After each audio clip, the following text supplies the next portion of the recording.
untuk sesi malam hari ini. Jadi kita sudah masuk ke sesi keempat ya dari kelas doktrin dasar kita. Dan malam hari ini kita membahas satu topik yang sangat sentral dan sangat penting dalam iman kekristenan, dalam iman kita, yaitu doktrin keselamatan. Nanti saya akan serahkan waktu dan tempat kepada Bu Rahmiati, tapi mungkin sebelum kita mulai boleh dipersilakan dengan hormat Lausululu boleh pimpin kita dalam doa ya. Terima kasih.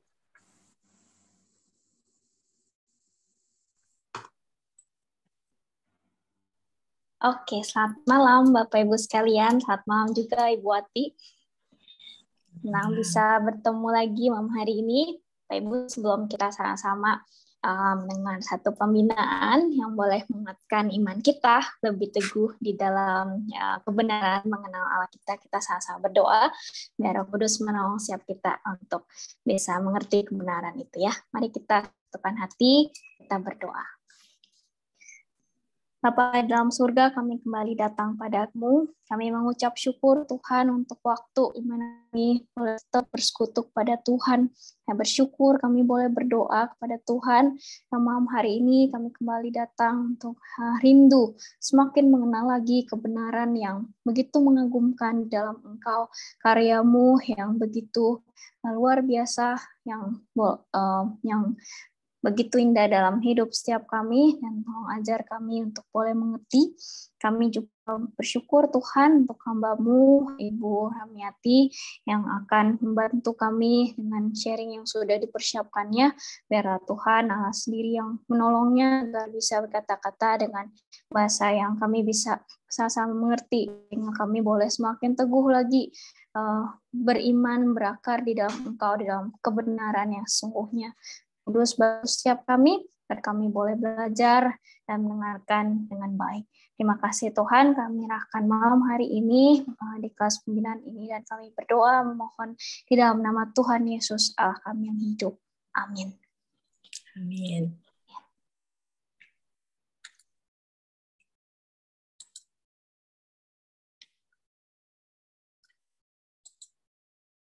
Ini maksudnya langsung saya mulai. Boleh, Bu Ati. Mungkin saya welcome rekan-rekan yang baru join juga. Dan saya rasa bagi banyak kita, Bu Ati sudah tidak asing lagi ya. Baik bagi yang mungkin baru pertama kali, beliau adalah salah satu dosen di STT Saat. Dan malam hari ini beliau akan membawakan topik doktrin keselamatan. Jadi waktu dan tempat saya persilahkan pada Bu Ati. Terima kasih.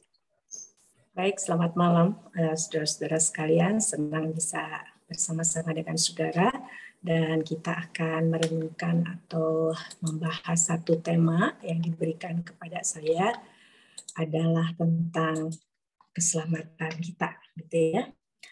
Nah, saudara-saudara, yang akan kita bersama-sama renungkan, melakukan refleksi juga sambil mendengarkan. Jadi ini tentu saja saya harapkan bukan hanya sekedar pengetahuan ya, tapi betul-betul saya harapkan Tuhan berbicara kepada saudara dan saya, dan ada satu perubahan gitu ya dalam kehidupan kita setelah memahami semuanya ini. Saudara, yang pertama adalah pertanyaannya kenapa? Mengapa kita perlu diselamatkan? Lalu yang kedua adalah bagaimana Tuhan menyelamatkan kita. Apa yang diselamatkan, bagaimana menyelamatkan kita, lalu apa akibatnya dari apa yang sudah Tuhan kerjakan dalam hidup kita. Dan lalu yang terakhir adalah sayanya bagaimana sekarang. Apa yang Tuhan harapkan dari setiap saya di sini, gitu ya, saudara. Nah, kita mulai dari yang pertama. Kalau kita baca dalam Roma 3 ayat 10-12 dikatakan demikian. Seperti ada tertulis, tidak ada yang benar, seorang pun tidak. Tidak ada seorang pun yang berakal budi, tidak ada seorang pun yang mencari Allah. Semua orang telah menyeleweng. Perhatikan yang saya beri warna merah ini. Semua orang telah menyeleweng. Mereka semua tidak berguna. Tidak ada yang berbuat baik, seorang pun tidak. Kenapa sih sampai Tuhan bilang semua udah nyeleweng? Nyeleweng dari apa? Kenapa sampai Tuhan bilang semua tidak ada gunanya, tidak berguna bagi dia? Nggak ada yang benar, nggak ada yang berakal budi, nggak ada yang cari Allah, nggak ada yang berbuat baik, seorang pun tidak. Saudara, kalau kita renungkan, emangnya saudara dan saya nggak merasa bahwa orang-orang di sekitar kita atau sebelum saudara menerima Tuhan Yesus sebagai juru selamat pribadi, emangnya saudara nggak berakal budi? Emangnya kita nggak ada yang nyari Allah? Emangnya kita nggak ada yang berbuat baik? Malah kadang kalau kita lihat sekeliling kita yang tidak pernah ngaku anak Tuhan, orang percaya, kelihatannya kok hidupnya lebih baik dari saya, begitu ya. Nah, jadi apa sih yang dimaksudkan ini? Saudara, kalau sudah lihat gambar di atasnya, itu ada gambar Allah dengan tujuan Allah, lalu gambar saya dengan tujuan saya. Jadi kenapa sih sampai Tuhan bicara seperti ini di Roma 3? Nah, saudara, sebelum manusia jatuh ke dalam dosa, manusia itu diciptakan sebagai gambar Allah. Gambar Allah artinya orang lihat saya, yang kelihatan adalah Allah. Jadi saudara dan saya itu diciptakan sesuai dengan tujuan penciptanya. Namanya juga dia yang buat, begitu ya. Tuhan yang buat, ya Tuhan yang menentukan untuk apa dia buat kita.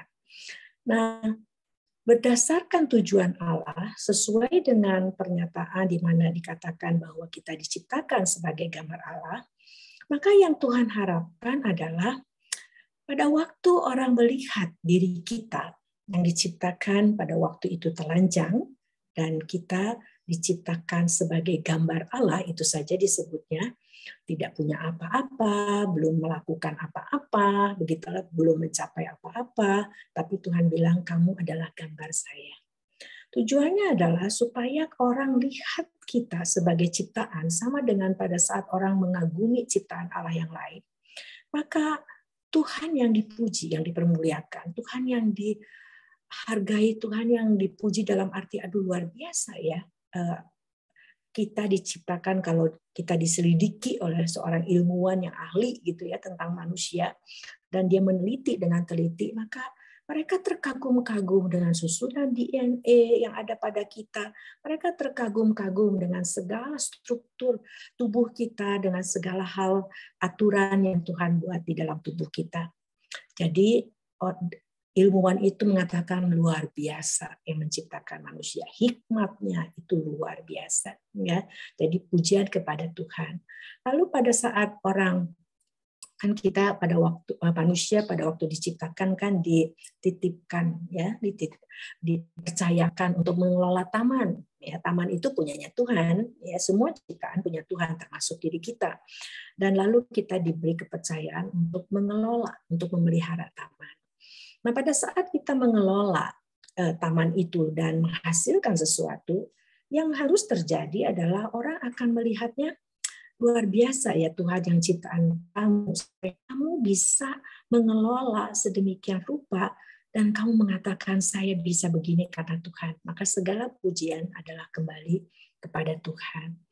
Dan pada saat kita berbagi setelah dikelola ya taman itu, ciptaan Tuhan itu, lalu misalnya menjadi sesuatu yang baik, misalnya masakanlah, begitu saudara ya. Lalu saudara berbagi ke orang lain, maka kembali karena sadar bahwa semua ciptaan adalah milik Tuhan, pada waktu dipercayakan kepada kita untuk dikelola, tetap itu milik Tuhan. Pada waktu kita menghasilkan sesuatu dan kita bagikan kepada orang lain, kan tetap aja miliknya Tuhan, begitu ya. Sama pada saat kita minta orang untuk masak sesuatu di rumah kita, milik kita, gitu ya. Lalu setelah selesai minta tolong dikirim ke tetangga. Tentu tetangga akan berterima kasihnya kepada kita karena tahu itu adalah milik kita, ya. Lalu itu orang itu hanyalah kepanjangan tangan, gitu ya. Nah, demikian juga dengan saudara dan saya. Saudara diciptakan itu dengan tekanan aturan main seperti ini. Jadi ini yang Tuhan harapkan. Nah, ini kalau begini nih, ini namanya manusia yang berguna bagi Tuhan, manusia yang tidak menyeleweng tapi hidup sesuai dengan tujuan atau sasarannya Tuhan. Ya.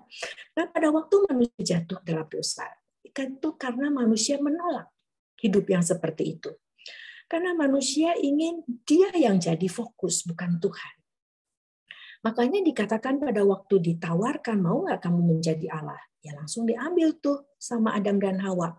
Nah sekarang berarti, lihat ini saudara, yang tadinya manusia itu diciptakan menjadi gambar Allah, lihat saya Allah yang kelihatan, sekarang saya menjadi gambar saya. Gambar saya dengan tujuan saya. Jadi saya buat sendiri untuk apa saya ada di sini, nilainya, maknanya, semuanya saya bikin sendiri akhirnya, saudara ya. Yang hidup dan tadinya adalah sebab segala sesuatu adalah dari Allah dan oleh Allah dan kepada Allah, bagi Allah lah kemuliaan sampai selama-lamanya, kita ganti jadi bagi saya. Lihat saudara ya. Sehingga dalam arti bahwa orang lihat saya, maka saya yang harus dipermuliakan. Maka kita tidak puas dengan ketelanjangan kita buat diri kita sedemikian rupa, kita tempelin, kita pakai, kita lakukan apa saja untuk supaya kita itu kinclong ya di hadapan, menyolok di hadapan orang-orang di sekitar kita, dan lalu orang memuji-muji kita. Jadi perhatian orang itu tertujunya hanya kepada saya.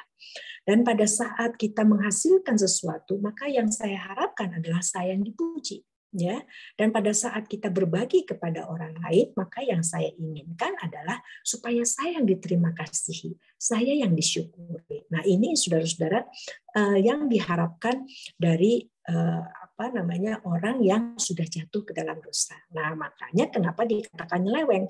Karena kalau saya pakai arah, saudara, kita itu diciptakan ke arah sini, yaitu tujuannya adalah untuk mempermuliakan Tuhan. Kita nggak mau, kita menolak ini, kita menolak Tuhannya juga, kita berbalik arah. Berbalik arahnya 180 derajat, saudara. Jadi jelas aja Tuhan bilang, kamu udah nyeleweng. Ya iyalah mestinya ke sana, kita ke sana, gitu ya. Nah, lalu kita lihat akhirnya seluruh fokus hidup ini adalah kepada saya. Makanya karena kita sekarang hidupnya sesuai dengan tujuan saya, maka bagi Tuhan kita dinyatakan tidak berguna lagi.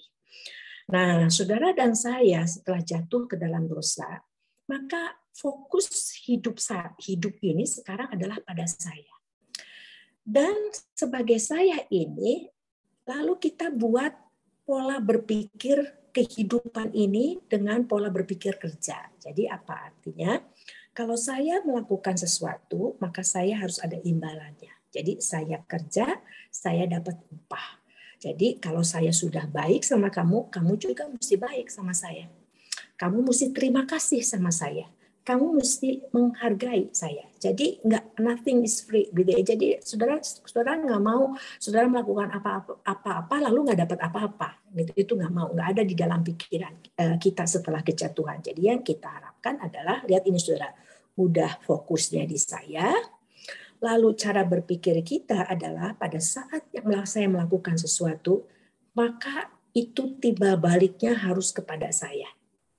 Bahwa semuanya itu yang baik, yang menyenangkan, bukan yang enak saudara ya, yang menyenangkan, yang baik, nyaman, itu semua adalah buat saya. Nah, saudara, pada waktu manusia itu hidupnya seperti itu, lalu firman Tuhan mengatakan di dalam 2 Korintus pasal yang kelima, ayat yang ke-15, dikatakan demikian, saudara. Bahwa di situ kalau saudara coba buka bagian itu ya, 2 Korintus pasal 5 ayat 15. Saya akan baca sampai 17, saudara. Di situ dibilang gini, dan Kristus telah mati untuk semua orang, supaya mereka yang hidup tidak lagi hidup untuk dirinya sendiri, tetapi untuk Dia yang telah mati dan telah dibangkitkan untuk mereka. Sebab itu, kami tidak lagi menilai seorang juga pun menurut ukuran manusia. Dan jika kami pernah menilai Kristus menurut ukuran manusia, sekarang kami tidak lagi menilainya demikian. Jadi siapa yang ada di dalam Kristus, ia adalah ciptaan baru. Yang lama sudah berlalu, sesungguhnya yang baru sudah datang. Nah, saudara, kita perhatikan inilah yang dilakukan oleh Tuhan Yesus. Untuk tujuan inilah Tuhan Yesus datang ke dunia, mati dan bangkit untuk kita. Jadi Betul, saudara, bahwa Tuhan Yesus itu mati menanggung murka Allah untuk menggantikan kita. Ya. Tetapi tujuan penebusan Tuhan Yesus, ya, tujuan apa yang dilakukan oleh Tuhan Yesus mati dan bangkit itu bukan sekedar memindahkan kita ini yang tadinya mesti masuk neraka jadi masuk surga. Bukan hanya sampai di mana saudara dan saya itu tidak dimurkai oleh Allah, bukan. Itu memang adalah akibat dari apa yang Tuhan Yesus lakukan buat saudara dan saya sehingga kita tidak dimurkai lagi. Tetapi seterusnya adalah tujuannya adalah supaya, lihat ini saudara, supaya saudara dan saya ini berhenti hidup untuk diri sendiri, berhenti hidup ke arah yang salah ini, ke arah yang nyeleweng ini. Dan saudara dan saya ini kembali dipulihkan untuk hidup sesuai dengan tujuan semua Tuhan menciptakan manusia. Jadi hidup ini kembali dari Allah kepada Allah, segala kemuliaan hanya bagi Dia. Nah, firman Tuhan tadi mengatakan, kamu berhenti menilai diri kamu berdasarkan pemahaman manusia. Dan menilai Tuhan Yesus juga berdasarkan pemahaman manusia. Sekarang semuanya harus dilihat berdasarkan perspektif Allah. Apa sih maksudnya? Karena begini, saudara. Pada waktu manusia itu jatuh ke dalam dosa, ya, dengan pemikiran bahwa pokoknya fokusnya saya, semuanya mesti saya, begitu ya. Nah, maka kita ini kan berusaha untuk menjadi yang karena kan kita pengen jadi Allah. Kalau jadi Allah mesti yang gitu kan ya, saudara, tertinggi gitu ya, yang apa begitu. Nah, makanya kita lalu berusaha dengan berbagai cara supaya kita bisa menjadi yang begitu. Kalau kaya ya terkaya, kalau menarik ya paling menarik begitu ya. Kalau cantik paling cantik, kalau cakep paling cakep. Pokoknya semua mesti paling pintar, paling tinggi, paling segala macam deh begitu ya. Nah, saudara, kan untuk itu kita perlu modal. Maka cara berpikir kita, karena kita perlu modal, maka akhirnya bisa dipakai, saya suka pakai istilah jadi UUD gitu ya, saudara, ya, ujung-ujungnya duit ya. Nah, dalam arti bahwa akhirnya kita yang seharusnya memelihara dunia ini, justru akhirnya sama kita apa? Kita eksploitasi, bukannya memelihara, begitu mengelola, kita mengeksploitasi untuk supaya kita bisa punya modal untuk mendandani diri kita sehingga kita bisa menjadi fokus dari semua orang. Dan kita bisa merasa bahwa kita ini bisa punya aman, nyaman begitu ya. Sehingga lalu saudara kita ini bikin aturan sendiri bahwa saya itu baru oke. Ini manusia akhirnya bikin aturan sendiri. Padahal saya oke kalau saya jadi gambar Allah. Manusia yang merasa nggak mau, saya bikin aturan sendiri. Saya itu oke kalau saya yang paling bisa, saya yang paling punya, saya yang paling mencapai yang paling tinggi. Pokoknya saya yang paling deh semuanya. Nah, saudara, makanya kita mengeksploitasi dunia ini, makanya jadi kayak begini gitu ya, manusia untuk supaya menyenangkan kita. Nah, saudara, kita sadar bahwa di dalam kehidupan kita di dunia ini ada banyak hal yang di luar kendali. Makanya pada waktu kita berhadapan dengan di luar kendali, kita lagi asik-asiknya, lagi semangat-semangatnya untuk pokoknya cari yang sebanyak mungkin, sebisa mungkin, setinggi mungkin. Tiba-tiba sakit. Tiba-tiba ada bencana alam. Tiba-tiba ada virus kayak begini, ada sakit penyakit. Nah, saudara, lalu ada orang yang datang sama kita, mau nggak ikut Tuhan? Tuhan Yesus saya itu bisa segala macam. Nggak ada yang mustahil bagi kamu. Ayo, mau nggak ikut? Nah, saudara, akhirnya orang ini, lumayan juga nih ya kalau punya Tuhan Yesus. Kita nih lagi krisis, misalnya makanan, dia cuma modal 5 roti dan 2 ikan, bisa dapat sebanyak mungkin begitu ya. Lagi susah cari minyak, nanti bisa dengan mujizatnya jadi kita berkelimpahan minyak sisa 12 botol kayak begitu ya, saudara ya. Nah, jadi akhirnya apa, saudara? Kita ikut Tuhan, itu tujuannya bukan karena kita ingin dipulihkan seperti yang Tuhan mau berhenti hidup untuk diri kita sendiri, tapi kita mau pakai Tuhan Yesus untuk bisa memenuhi yang kita mau. Makanya akhirnya kita datang pada saat kita butuh Dia. Kita perlu pakai Dia. Di saat kita kepepet, di saat kita menghadapi situasi yang tidak terkendali, kita ikut. Makanya Tuhan Yesus pernah bilang begini kepada ribuan orang yang ikut kemana Tuhan Yesus pergi di Injil Yohanes. Lalu Tuhan bilang, saya tahu kenapa kamu datang ke sini. Bukan karena pengen dekat sama Tuhan, pengen dipulihkan dan kembali hidup sesuai dengan tujuan Allah. Ini soal roti kan. Jadi akhirnya ujung-ujungnya minta-minta. Kalau butuh datang minta. Kalau nggak butuh ya nggak datang, ya nggak minta-minta. Lihat ini saudara ya. Nah ini yang kita lihat terjadi. Makanya setelah kalau kita ini sudah dipulihkan, begitu ya, kita sudah disadarkan bahwa arah ini salah. Jadi ini penting saudara. Orang yang ke arah sini itu tidak sadar bahwa dia salah. Dia pikir emang mesti dia ke sini. Makanya orang Farisi pada waktu ketemu sama Tuhan Yesus, ahli Taurat ya, enggak berpikir bahwa Tuhan Yesus yang benar, enggak. Kami yang benar, Tuhan Yesus yang salah. Nah, makanya kenapa Tuhan Yesus bilang ke Nikodemus harus ada kelahiran baru. Roh Kudus bekerja di dalam diri kita, menyadarkan kita bahwa ini salah dan kita perlu Kristus. Sehingga pada waktu Injil itu diberitakan, kita siap menerimanya dan lalu kita dipulihkan menjadi ciptaan baru dan kita masuk ke arah hidup yang baru. Sehingga di dalam kasih karunia, makanya itu disebut anugerah. Anugerah artinya saya ini tidak layak menerimanya dan Tuhan tidak punya kewajiban. Ini semata-mata hanya kasih karunia Tuhan dan tidak ada peran dari kitanya sama sekali. Nah, itu disebut anugerah atau kasih karunia. Maka saudara dan saya ini di arah yang baru ini mendapatkan status yang baru adalah sebagai anak. Kita adalah anak Tuhan yang juga diharapkan menjadi murid Tuhan dan juga bersikap sebagai seorang hamba yang menyadari bahwa hidupku bukannya akal budi. Ini adalah milik Tuhan, gitu ya. Nah, saudara, jadi kita lihat di arah sini, saudara dan saya selalu dikatakan orang berdosa. Orang berdosa. Dosa itu adalah menyeleweng, itu loh saudara, itu artinya berdosa, tidak kena sasaran, itu artinya dosa. Nah, kita disebut orang berdosa statusnya. Tapi setelah kita diubahkan lalu kita jadi ciptaan baru, saudara itu statusnya bukan orang berdosa lagi. Jadi saudara jangan nyebut diri orang berdosa lagi. Saya adalah orang kudus, begitu. Nah, orang kudus itu artinya orang yang dikhususkan untuk Tuhan dan mengelola hidup ini hanya untuk mempermuliakan nama Tuhan, menyenangkan hati Tuhan. Itu artinya kudus, orang yang dikhususkan begitu untuk Tuhan. Ya, jadi saudara jangan sebut lagi orang berdosa. Kalau orang berdosa udah kesini lagi, gitu ya. Sedangkan Tuhan menjamin kalau yang sudah kesini, ya sudah kesini. Nah, sekarang kita di sini ini pada waktu pertama kali kita berbalik itu kita adalah bayi rohani. Ya, baru mengambil keputusan terima Tuhan Yesus. Makanya firman Tuhan mengatakan ada saat orang yang di sini, tapi dia sudah punya karakter dari seorang anak. Dia sadar sekarang ini saya anak siapa. Dan dia sadar yang namanya anak mesti mirip bapaknya, begitu ya. Kalau anak nggak mirip bapaknya, kan anak siapa dong? Jadi jangan-jangan salah gitu ya, ketukar bayinya. Nah sekarang kalau kita betul anak itu punya kesadaran bahwa saya harus seperti bapak saya. Ya, nah kalau kita dikatakan seperti Bapa, maka saya harus tahu kalau kan firman Tuhan mengatakan kita harus serupa dengan Kristus, ya, maka kita harus tahu apa yang serupa, apa yang tidak. Kita harus tahu apa yang Tuhan suka, apa yang Tuhan tidak suka, karena hidup ini sekarang tentang memperkenankan hati Tuhan.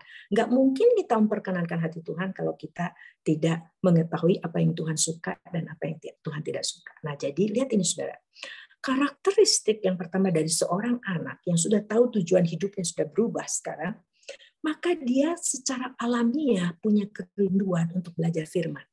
Yang namanya anak itu nggak usah dibujuk-bujuk, nggak usah didorong-dorong untuk belajar firman. Nggak, saudara. Karena lihat saudara, gambaran yang diberikan adalah ranting yang melekat kepada pokok anggur. Lalu dikatakan ranting yang melekat kepada pokok anggur ini, saudara baca di Yohanes 15. Di Injil Yohanes 15, kalau saudara perhatikan yang di pasal yang kedua, ya Injil Yohanes 15 pasal yang kedua, di situ dijelaskan bahwa ranting yang melekat kepada pokok anggur, ranting yang berbuah, gitu ya. Jadi karena harus ada kelihatan bedanya, begitu itu yang maksudnya berbuah itu, kelihatan bedanya antara tadinya saya gambar apa yang hidup sesuai dengan tujuan saya, sekarang kembali hidup sesuai dengan tujuan Allah, maka harus kelihatan. Makanya dikatakan justru ranting yang berbuah itu yang dibersihkan.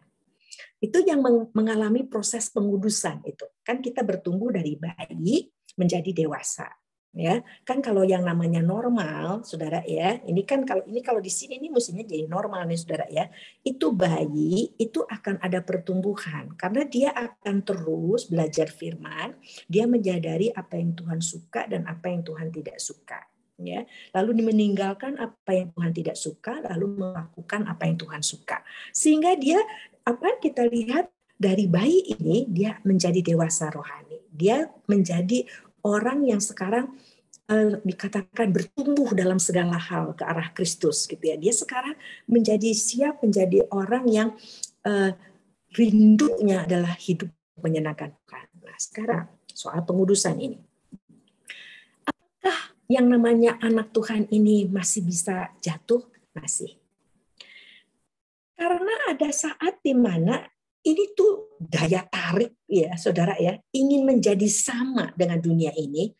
Lalu kita lihat, aduh enaknya kerja, aduh saya juga pengen punya, aduh. Nah, saudara ya. Lalu kita bisa ada saat kita jatuh di mana jatuhnya ini, saudara perhatikan ini. Jangan berpikir kalau moralitas saudara baik, jadi saudara baik suka nolong orang, hormat orang tua, begitu ya saudara ya. Itu saudara pasti lagi ke arah sini, belum tentu saudara. Karena kalau soal bicara tentang moralitas baik, ingat ada orang muda, pemimpin, kaya yang bertanya kepada Tuhan Yesus tentang bagaimana caranya punya hidup kekal. Lalu Tuhan Yesus berbicara tentang hukum moral dulu. Lalu dia bilang apa? Oh, itu saya mah sudah lakukan. Dari sejak saya diajar, saya sudah lakukan. Artinya, ini orang, saudara, ini ada di arah sini nih. Orang ini belum terima Tuhan Yesus. Dan kita lihat akhirnya dia tidak mau terima Tuhan Yesus. Karena bagi dia hidup di sini lebih jauh menyenangkan dibandingkan harta surgawi yang dijanjikan oleh Tuhan Yesus.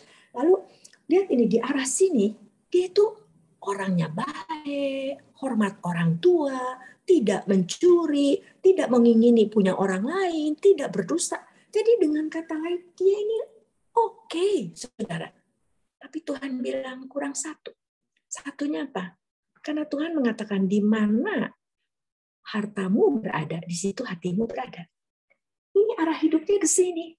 Maka pada waktu Tuhan, kalau betul kamu mau hidup kekal bersama saya, ikut saya, ini lepas. Lalu ikut saya. Ini lepas. Saudara, Tuhan bukan bilang waktu jual, Tuhan bukan bilang jadi orang Kristen itu mesti pada miskin semua, bukan itu maksudnya.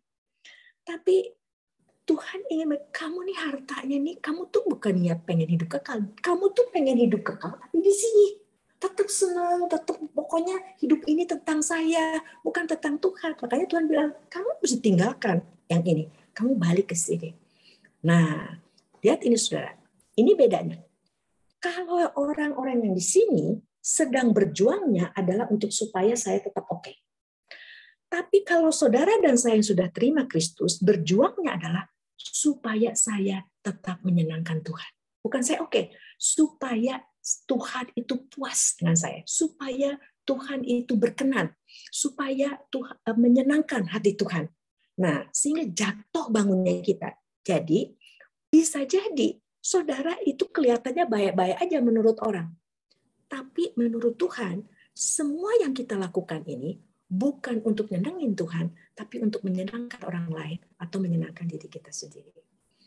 Nah, oleh karena itu, pada saat itu, saudara ya, apalagi kan seharusnya yang namanya anak Tuhan, ya kita moralitas juga baik, begitu kan? Moralitas baik, tapi kita lakukan, makanya kalau di sini kan dia melakukan kebaikan karena berpikirnya kan transaksional, boleh pikir kerja. Kalau saya kerja, maka saya mesti dapat upah dari Tuhan. Itu cara berpikir di sini. Jadi kalau saya baik sama orang, ya orang lain nggak bisa balas saya, ya Tuhan yang balas lah. Gitu loh, ya. Makanya kalau dengan cara berpikir di sini, orang akan mengatakan, saya ini udah rajin ke gereja, kenapa saya dibiarin sakit juga? Begitu loh. Padahal kita tahu bahwa kita orang yang di sini dengan yang orang yang di sini hidup di dunia yang sama, yang sudah dikacau balokkan oleh manusia. Makanya kenapa ada bencana alam sakit penyakit itu ulah manusia, begitu ya. Dan kita tetap tinggal di dunia ini. Cuman sekarang kita sudah punya status yang baru menjadi anak. Saudara dan saya harus menghargai status kami sebagai anak. Nggak sembarang orang bisa menyebut diri anak. Kita lihat Matius pasal ke-7 tentang orang yang mengaku-ngaku. Begitu ini nabi palsu mengaku-ngaku, saya ini melakukan banyak hal untuk Tuhan, melakukan aktivitas agamawi. Tapi Tuhan bilang, Tuhan bilang, saya nggak kenal kamu. Jadi saudara, nggak bisa orang tuh ngaku-ngaku anak Tuhan. Kalau Tuhan nggak mau mengakui, bagaimana? Nah, hanya karena anugerah Tuhan, saudara dan saya bisa jadi anak. Dan saudara itu Tuhan bilang karena kamu anak. Ibrani di situ dikatakannya, karena kamu anak, pada saat kamu jatuh, kamu nggak akan dibiarin. Saya akan ingatkan kamu, saya akan disiplin kamu supaya kamu kembali. Nah, ini saudara, makanya dikatakan di Yohanes 15 ayat kedua bahwa anak Tuhan itu suka dibersihkan karena mereka memang kita itu tujuannya nyenengin Tuhan. Pada saat kita sadar kita nggak menyenangkan Tuhan, ini lalu kita akan sedih dan berduka sama kayak Petrus pada waktu jatuh, saudara. Ya, nah jadi istilahnya kita ini anak kan, kalau saudara punya anak, saudara kan nggak selalu anak saudara tuh nurut sama saudara. Ada saatnya anaknya bandel, begitu. Ada saatnya anaknya lalu melawan saudara. Apakah karena anak itu melawan saudara, tidak menyenangkan saudara, lalu saudara itu anak jadi anak tetangga? Kan kagak, tetap aja jadi anak saudara. Ya cuman anak yang nggak tahu diri aja gitu kan ya. Nah, saudara, kalau demikian juga sebagai anak Tuhan, kita tetap anak. Nah, saudara, kita pada saat kita jatuh, maka Tuhan akan dikatakan mendisiplin kita. Ya, dalam proses pengudusan itu Tuhan akan ingatkan yang namanya anak pada saat jatuh dalam hal moralitas, dalam hal tidak menyenangkan Tuhan, saudara akan peka karena Roh Kudus ngomong kamu salah. Apalagi kita kan sudah belajar firman Tuhan, kita terus Roh Kudus karena tidak akan bekerja di luar firman Tuhan, dia akan ingat nggak, kamu nggak boleh begitu. Kamu udah hidup buat kamu sendiri. Misalnya gini, kita udah kerja melayani begitu ya di gereja, lalu nggak ada yang terima kasihin kita. Lalu kita mulai tersinggung, kok ada yang hargai saya? Nah, itu Roh Kudus akan ngomong, saudara. Emangnya ini tentang kamu. Ini kan tentang Tuhan. Kamu mau diingat kayak kamu nggak dihargai. Ini bukan tentang kamu kok. Ini adalah tentang Tuhan. Segala kemuliaan hanya bagi Tuhan. Makanya kalau yang namanya anak Tuhan di sini, lihat ini saudara Paulus. Paulus bilang segala sesuatu adalah sampah dibandingkan hidup menyenangkan hati Tuhan, pengenalan akan Tuhan ini. Makanya orang hargai tidak hargai, dia bilang masa bodoh itu nggak ada urusannya, orang nolak saya. Pokoknya selama Tuhan oke, saya oke. Nah, makanya saudara dan saya ini sekarang ini sudah menjadi ciptaan baru. Yang lama sudah berlalu, yang baru sudah datang. Makanya tujuan hidup kita berbeda, nilai hidup kita berbeda, lalu makna hidup kita juga berbeda. Kalau dulu kita berpikir bahwa wah saya ini baru gaya kalau punya smartphone yang paling canggih, mobil yang paling gaya, rumah yang paling gaya, itu semua sekarang berbeda. Ya, jadi kita melihat bahwa saya ini oke selama saya menjadi gambar yang oke di hadapan Tuhan. Ya. Lalu saudara, yang berikutnya kita lihat firman Tuhan mengatakan, makanya selama kita hidup di dalam dunia ini sebagai anak Tuhan, Kolose 3 mengatakan, karena itu kalau kamu dibangkitkan bersama dengan Kristus, carilah perkara yang di atas, di mana Kristus ada, duduk di sebelah kanan Allah, pikirkanlah perkara yang di atas, bukan yang di bumi. Jadi fokus kita adalah kepada Tuhan, bukan lagi dunia ini. Ya, sebab kamu telah mati dan hidupmu tersembunyi bersama dengan Kristus di dalam Allah. Nah, jadi kita kembali hidup seperti ini. Hidup di dalam anugerah Allah, kita bisa menjalani kehidupan ini saja. Itu sudah luar biasa. Tidak bisa dibandingkan. Tuhan bilang, kamu punya seluruh dunia, tapi nggak punya ini. Kamu celaka. Apa artinya kamu punya semua, tapi kehilangan kehidupan ini? Maka, lihat saudara, dari sudut pandang Tuhan, kehidupan di sini itu nilainya tidak terhingga. Dan tidak bisa dibandingkan dengan apa-apapun juga. Makanya kenapa Paulus bisa bilang, semua adalah sampah dibandingkan dengan ini. Nah, saudara dan saya, kita sekarang mempunyai suatu kehidupan yang mengatakan bahwa hidupku bukannya aku lagi, tapi Kristus yang hidup. Ya, jadi betul-betul orang melihat kita ini jadi kayak surat Kristus, dan sungguh orang yang luar biasa ya Tuhan Yesusnya kamu yang bisa membuat kamu seperti ini.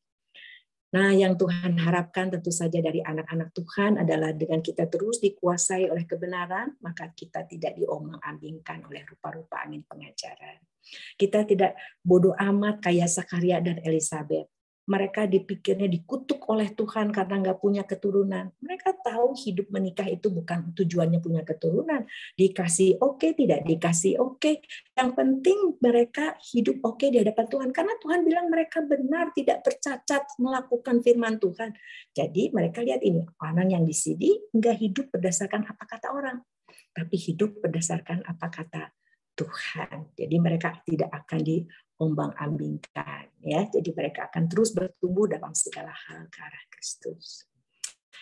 Saudara, yang Tuhan minta untuk orang-orang yang arahnya ke sini adalah ingat hukum yang utama dan terutama, pertama dan utama ya saudara ya, yaitu kasihilah Tuhan Allahmu dengan segenap hati, dengan segenap jiwa, dengan segenap akal budi, dengan segenap kekuatan. Nah, artinya apa, saudara? Di dalam kehidupan ini ada macam-macam talenta yang dipercayakan oleh Tuhan. Tapi jangan lupa, talenta itu adalah modal untuk hidup bagi Tuhan. Talenta itu adalah jumlah uang yang terbanyak pada waktu itu. Kalau sekarang di Indonesia misalnya triliun, saudara. Intinya adalah setiap orang itu Tuhan memberikan modal cukup untuk hidup dan mati buat Tuhan. Ya, nah, yang Tuhan mau di dalam kehidupan kita ini, ya, adalah saya cinta Tuhan. Karena firman Tuhan mengatakan kalau kamu cinta saya, maka kamu akan melakukan semua perintah saya. Jadi kita mengasihi orang lain, kita mengasihi diri sendiri, itu adalah dalam rangka karena saya cinta Tuhan dan saya ingin melakukan semua perintah Tuhan. Tuhan bilang saya disuruh mengasihi kamu. Tuhan bilang saya disuruh mengasihi saya. Dan karena cinta kepada Tuhan, maka saya tidak bisa sembarang mengasihi. Saya tidak bisa sembarang mengasihi orang lain dan mengasihi diri saya. Seperti Tuhan mengatakan kalau saya mengasihi kamu, maka saya ingin kamu ke arah sini. Hidup sesuai dengan tujuan Allah.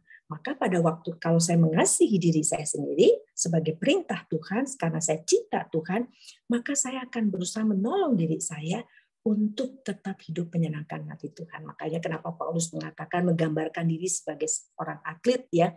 Pokoknya saya nggak sembarang menuju, saya melatih diri saya sedemikian rupa, menjaga hati, menjaga kalau kita ya pikiran kita supaya apa? Supaya saya tetap fokus kepada Tuhan. Jadi pertanyaannya sebenarnya buat saudara dan saya, kalau saudara mengatakan saya sudah jadi anak Tuhan kok, saya sudah terima Tuhan Yesus sebagai juru selamat. Pertama, apakah saudara dan saya sudah memiliki karakter seorang anak Tuhan? Sehingga jadi begini saudara, soalnya saya suka mendengar begini, Bu, dia mah baik kalau dia lagi ada di gereja mah dia baik, Bu. Pulang ke rumahnya, Bu, lihat bagaimana dia memperlakukan istrinya, suaminya, anak-anaknya. Pergi, Bu, ke tempat kerjanya, lihat bagaimana dia memperlakukan orang-orang yang bekerja bersama dengan dia. Pergi ke tempat kosnya, pergi ke sekolah, di gereja mah dia baik. Saudara, kalau yang namanya anak Tuhan, seharusnya dia hidup berdasarkan statusnya sebagai anak Tuhan. Dimanapun dia berada, dia adalah anak Tuhan, dia adalah murid Tuhan, dia adalah hamba Tuhan yang hidup hanya untuk menyenangkan Tuhannya. Amin.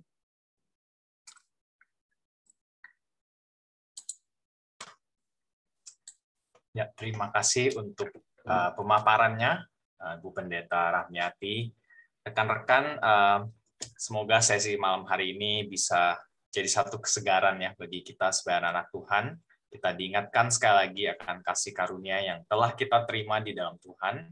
Dan apa artinya sekarang bagi kita untuk hidup sebagai anak Tuhan. Tadi saya diingatkan anak Tuhan, murid Tuhan, dan juga hidup sebagai hamba.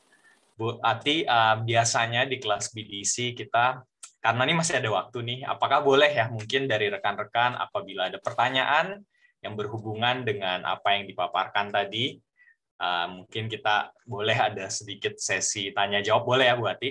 Ya. Ini santai aja, jadi buat rekan-rekan semua juga, kalau ada pertanyaan yang mungkin tadi ingin diperjelas atau mungkin implikasinya ya boleh ditanyakan sebelum nanti mungkin waktu 5-10 menit ke depan kita bisa tutup di dalam doa.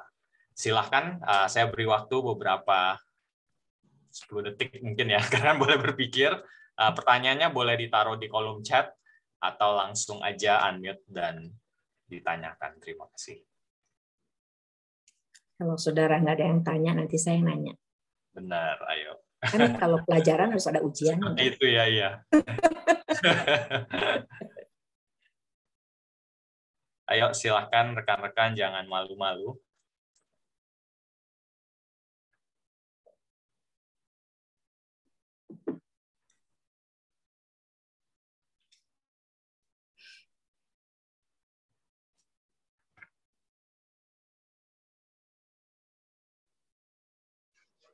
Saya nanya deh, Bu. Ya, silakan. Saya mau tanya, pertanyaannya simpel sih. Kalau kita kan sebagai orang-orang yang mengaku percaya, artinya biasanya kalau kita tanya, apakah kamu yakin diselamatkan atau yakin selamat, itu kan kita biasanya spontanitas menjawab, ya saya yakin. Gitu ya. Nah, pertanyaannya, sebenarnya orang yang diselamatkan itu ada ciri-cirinya nggak sih, Bu Ati? Ya, seperti yang tadi saya jelaskan. Saya pikir kalau kita mengacu ke Matius ya, emang orang nabi palsu itu menurut saudara yakin dia nabi nggak sih?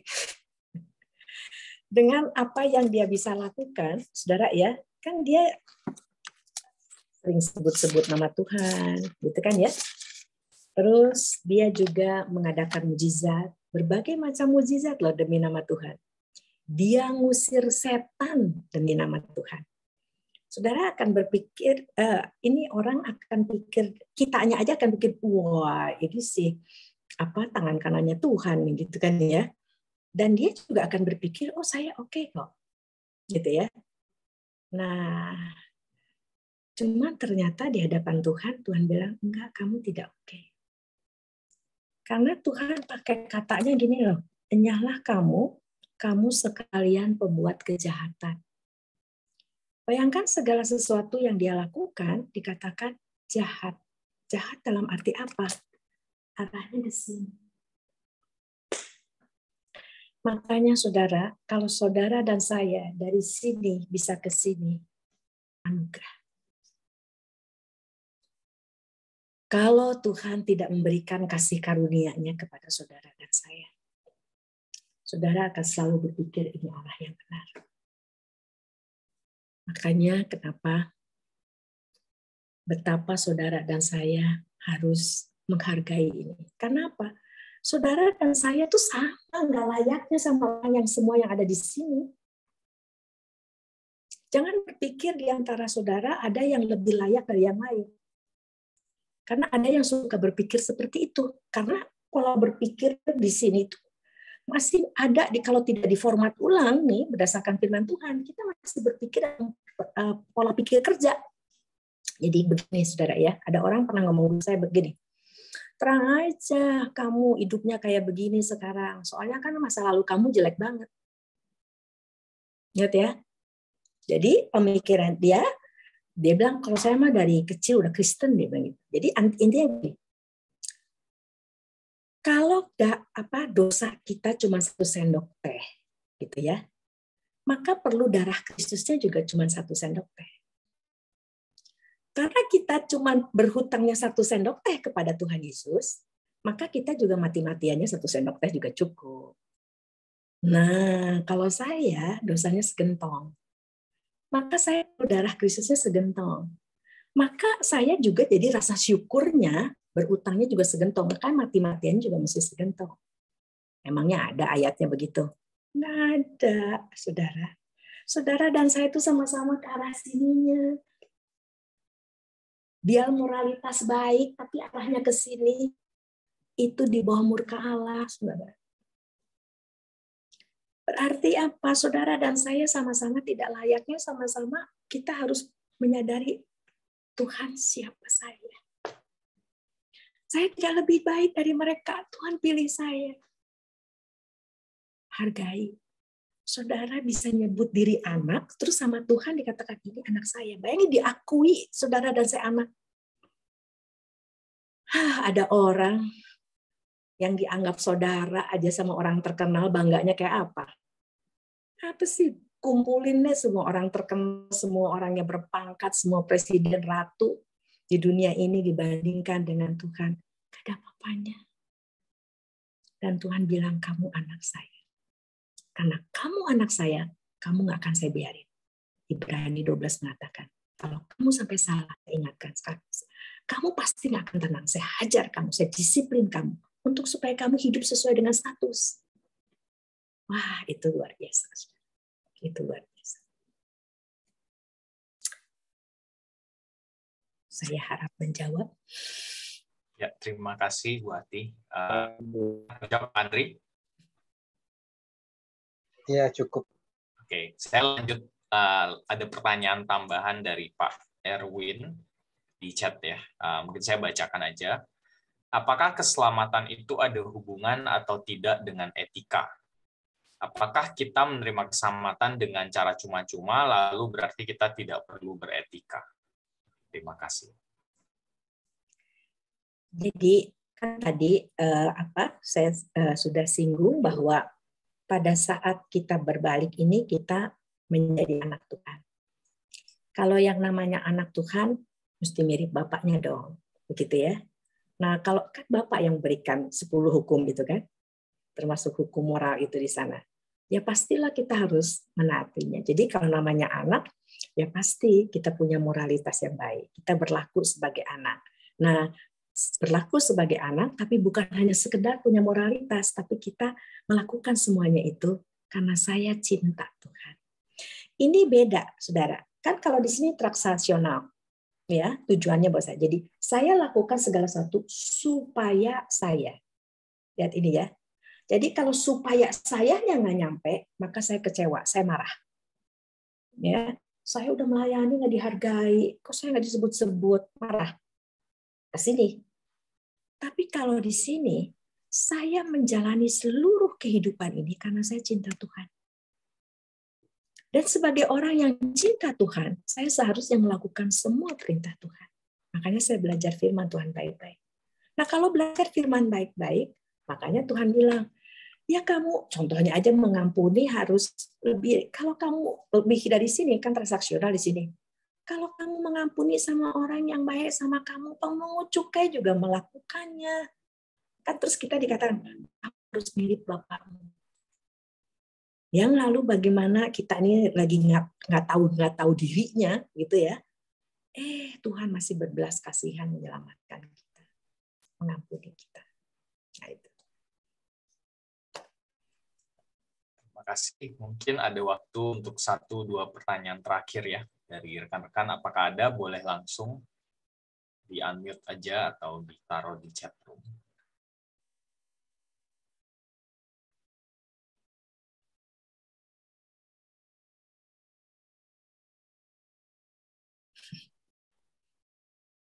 Kalau nggak usah diada-adain. Shalom, Bu. Ini Raja dari Yasindo mau bertanya. Kebetulan yang kita pelajari ini kan doktrin keselamatan. Jadi apakah keselamatan itu hanya melalui identitas Kristen? Dan bagaimana orang yang di luar Kristen? Apakah mendapat keselamatan juga? Kalau dia percaya kepada Kristus? Terima kasih, Bu. Jadi kan bukan agama ya yang menyelamatkan, tetapi firman Tuhan mengatakan bahwa yang mendapatkan hidup kekal itu adalah yang percaya kepada Tuhan Yesus. Tadi di 2 Korintus pasal 5 dikatakan bahwa kebangkitan, kematian dan kebangkitan Tuhan Yesus itu yang menanggung murka Allah, yang melepaskan kita dari murka Allah. Jadi kalau ada orang yang percaya kepada Tuhan Yesus, saya tahu di tempat-tempat tertentu, lalu dia tidak ada gereja, dia tidak bisa ke gereja, begitu ya misalnya ya. Ya, tapi dia rindu, bukannya dia tidak mau, begitu. Lalu dia saya tahu dia masih ada di dalam lingkungannya, tapi dia bilang saya percaya Tuhan Yesus. Tapi tentunya bukan berarti lalu dia ingin terus bersembunyi. Ada saatnya saya tahu orang-orang yang seperti itu akhirnya dia pada saat dia bisa keluar dalam perjalanan imannya, dia bilang, saya harus beritahu orang bahwa saya sudah terima Tuhan Yesus sebagai juru selamat. Ya, keselamatan di dalam Tuhan Yesus Kristus. Ya. Thank you, Bu Ramiati. Oke, satu pertanyaan terakhir dari rekan-rekan, apakah ada?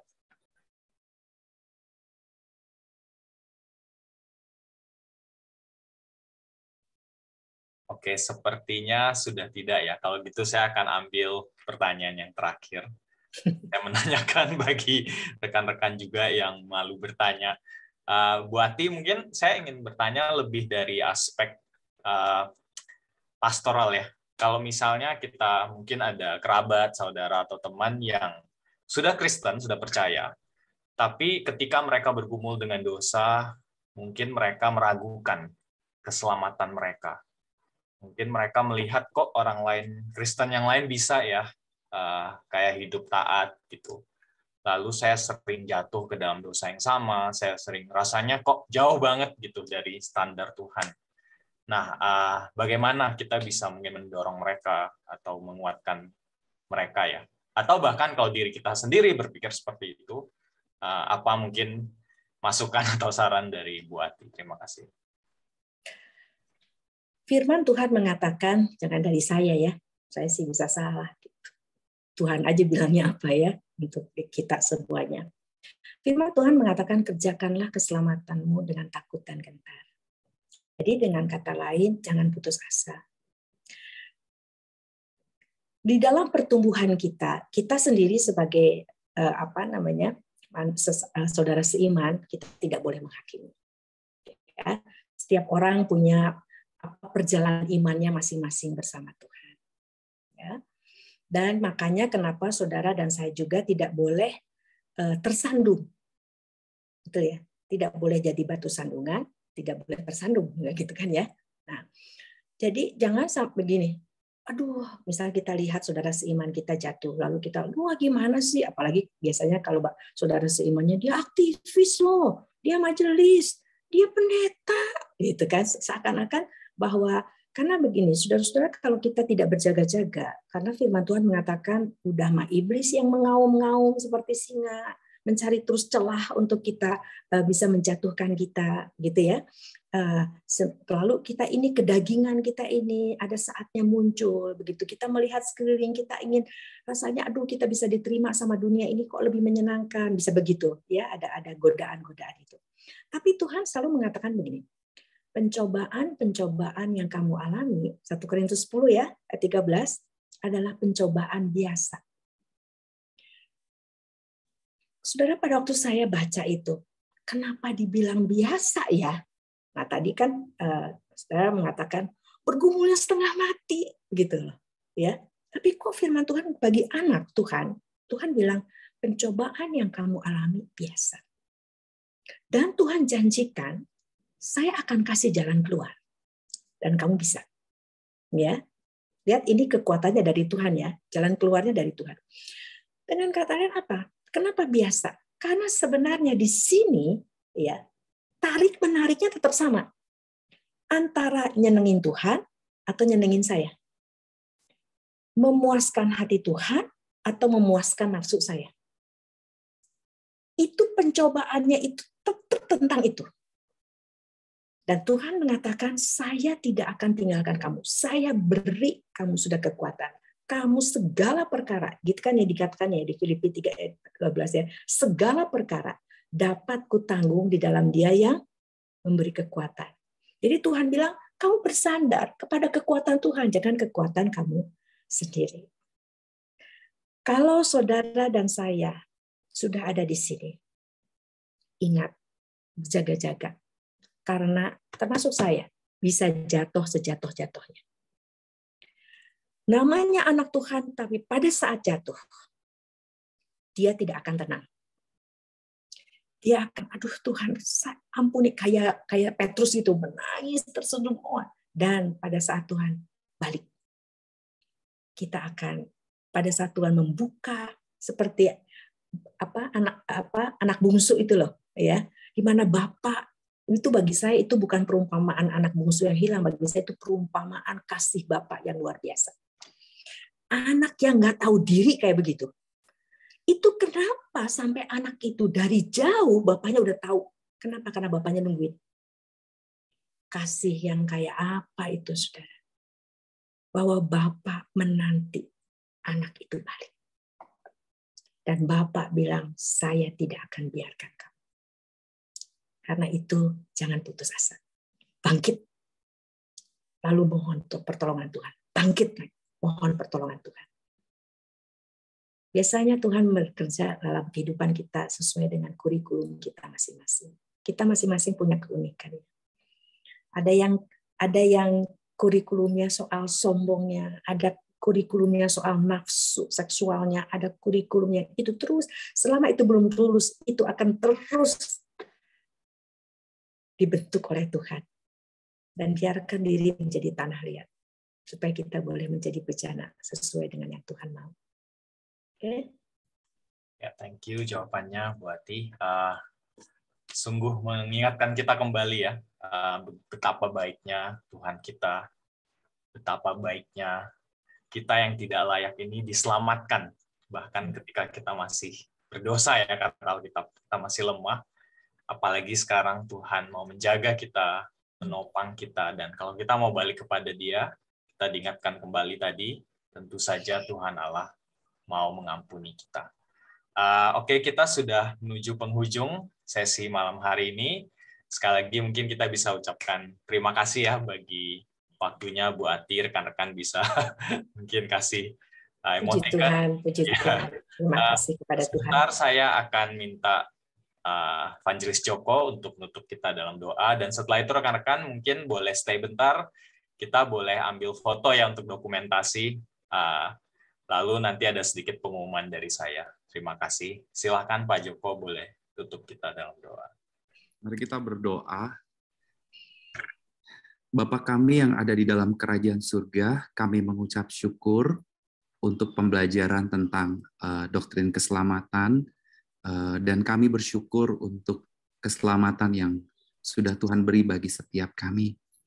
Hari ini hamba-Mu bersama dengan jemaat Tuhan memohon ampun dan belas kasihan daripada-Mu ketika keselamatan yang Tuhan beri kami sia-siakan.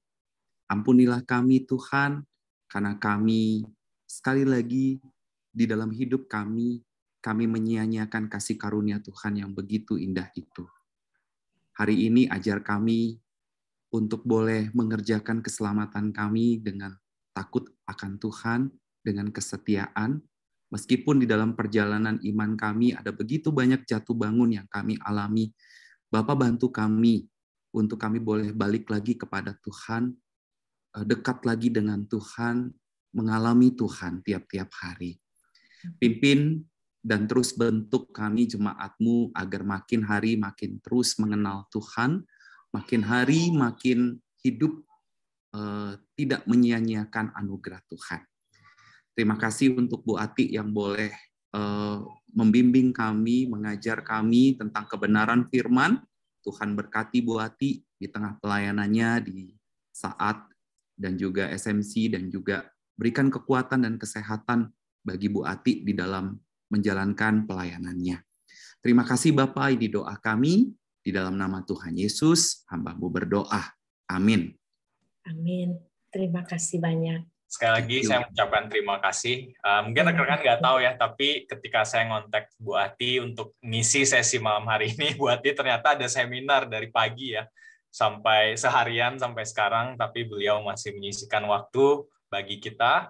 Sungguh satu momen yang luar biasa ya, kita bisa bersama-sama belajar, dan semoga kelas PDC malam hari ini bisa menjadi berkat bagi rekan-rekan semua, jadi kekuatan, semangat baru bagi kita untuk hidup melayani Tuhan. Mari rekan-rekan boleh kita unmute